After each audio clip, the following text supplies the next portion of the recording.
پھر جب سور پھونکا جائے گا تو نہ تو ان میں قرابتیں رہیں گی اور نہ ایک دوسرے کو پوچھیں گے۔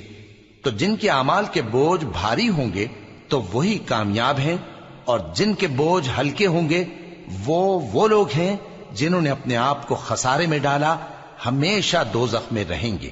آگ ان کے چہروں کو جھلس دے گی اور وہ اس میں بد شکل ہو رہے ہوں گے۔ کیا تم کو میری آیتیں پڑھ کر نہیں سنائی جاتی تھیں؟ پھر تم تو ان کو جھٹلائے ہی جاتے تھے۔ وہ کہیں گے اے ہمارے پروردگار، ہم پر ہماری کمبختی غالب آ گئی اور ہم رستے سے بھٹک گئے۔ اے پروردگار، ہم کو اس میں سے نکال دے، اگر ہم پھر ایسے کام کریں تو ظالم ہوں گے۔ فرمائے گا کہ اسی میں ذلت کے ساتھ پڑے رہو اور مجھ سے بات نہ کرو۔